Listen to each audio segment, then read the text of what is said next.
tipos de nuvem, né? E aí você tem nuvem pública, nuvem privada, nuvem híbrida. O que que seria isso exatamente?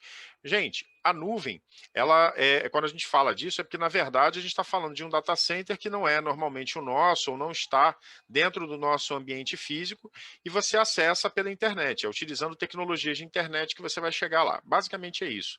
E nesse caso também, né, oferecendo aí serviços com aquelas características que eu citei logo no primeiro slide, né? A questão do portal de autoatendimento, elasticidade, etc, etc, né? Pago pelo uso e assim por diante.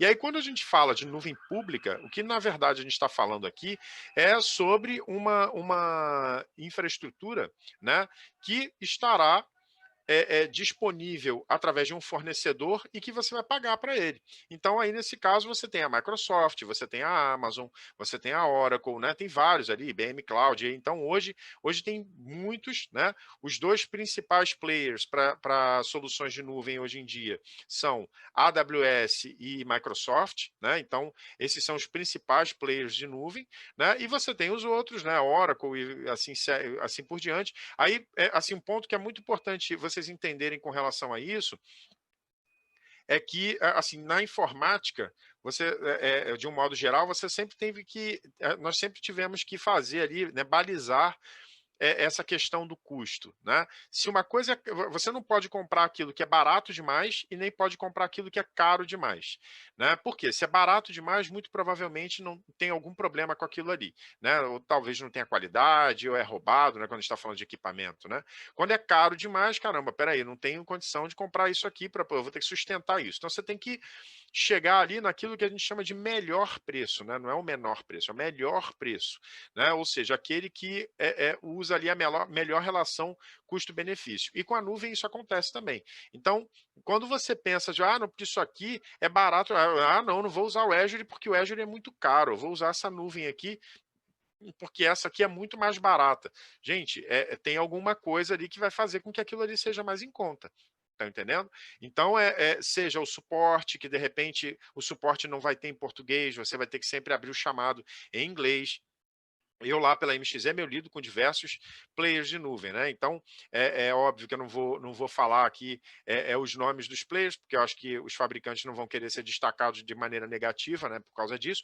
Mas tem vários players que, gente, você só consegue abrir chamado se for em inglês, entendeu? Então você imagina na hora do pega para capar, o negócio está ali pegando fogo, parou e não está funcionando, aí você, não, agora eu tenho que escrever isso aqui em inglês, descrever o problema para a pessoa abrir, né, o chamado lá e poder me atender, né? Existem situações onde a própria solução, a infraestrutura de nuvem, ela não é adequada, então você tem falha. Tem gente que fala assim, não, eu já fiz um teste no XYZ Cloud lá e, nossa, funcionou. Gente, criar uma máquina virtual, você vai criar em todas as nuvens, não tem sombra de dúvida. Agora, o dia a dia é que vai mostrar para você por que de repente aquilo ali é mais barato, entendeu? Então, é algo, não é que é questão de não querer economizar. Lembra que eu falei, não é pagar o mais caro, é a questão de você saber balancear isso aí e chegar num meio termo, né? E aí, realmente, a AWS e Microsoft, nesses casos, né, o Azure e o AWS, são as melhores plataformas para você poder trabalhar com isso. Então, no caso, nuvem pública é basicamente isso. Eu tenho um data center e eu ofereço esse data center para o público. Eu ofereço esse data center para as pessoas, né, mediante um contrato, elas pagam e podem consumir. A nuvem privada, ela existe, tem muita gente que confunde nuvem privada com um ambiente on-premises, né? Com um ambiente local. Não é isso, certo? Ambiente on-premises é ambiente on-premises, é só o seu ambiente, é o seu CPD lá, natural, como você conhece. Quando a gente fala de nuvem privada, a gente está falando de um ambiente que você vai ter no seu ambiente on-premises, né, localmente, tá? Mas com aquelas características da nuvem que eu falei, né? Então, por exemplo, existe uma grande empresa do segmento de óleo e gás aqui no Brasil, né? Que inclusive tem esse tipo de característica. Então, por exemplo, vamos fazer um projeto novo, eu vou precisar de servidores e tal.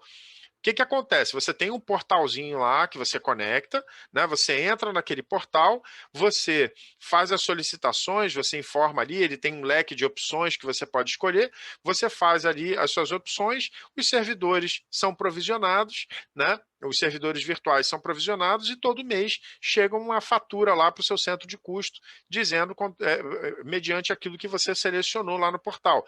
E você não está indo numa nuvem pública, você não está consumindo isso do Azure, você não está consumindo isso da AWS e nem de nenhum outro player. É de dentro da própria infraestrutura, né? E aí, nesse caso, o que acontece? Existem soluções, como, por exemplo, o Azure Stack, o OpenStack, que são os mais populares, onde você cria o portal do Azure dentro da sua empresa para você solicitar isso.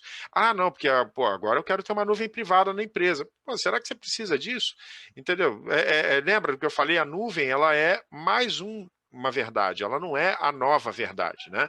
Então, o que acontece? Quando a gente está falando de nuvem privada, da ideia aqui da nuvem privada, é a gente trazer para dentro da empresa esse tipo de cenário. Eu vou falar aqui para vocês de um caso real, né? Nós temos um cliente que ele tem um cenário que é o seguinte, né? Tem uma área aqui, uma região no Rio de Janeiro, que ela tem, ela fica bem, vamos dizer assim, ela fica bem projetada para dentro do mar. E para as empresas que trabalham no segmento de óleo e gás, aquela área ali, geograficamente, ela acaba sendo muito importante, porque dali para as plataformas de exploração de óleo e gás, né, você tem ali, você economiza algumas centenas de quilômetros e isso, consequentemente, se reflete em consumo de combustível e tal. Então, é uma área que ela é mais próxima desses ambientes, então é muito importante isso lá, né?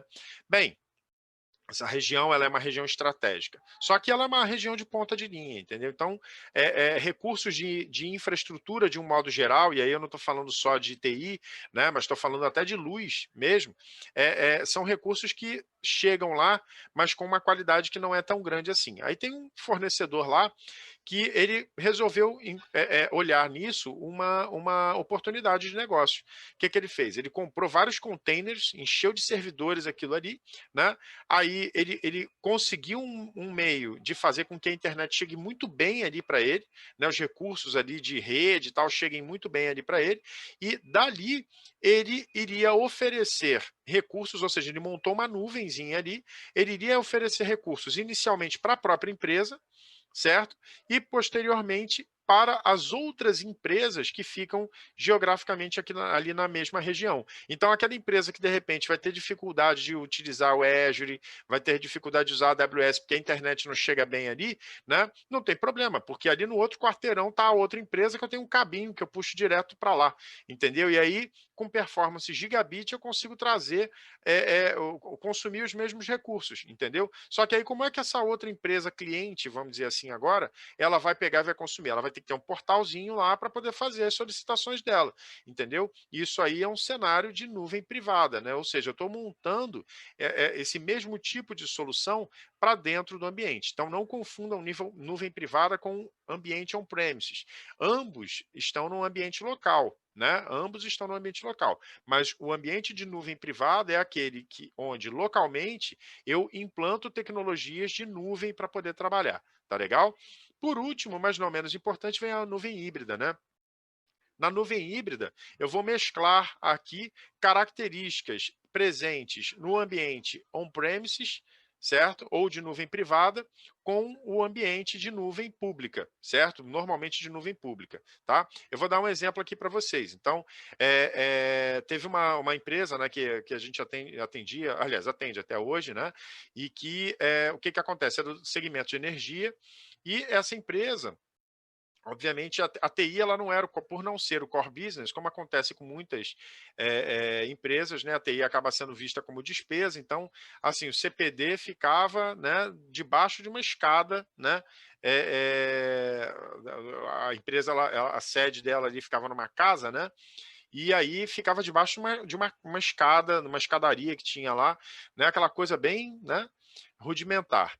E aí, num carnaval, aqui no Rio de Janeiro, aqui no Rio, no verão faz muito calor, né?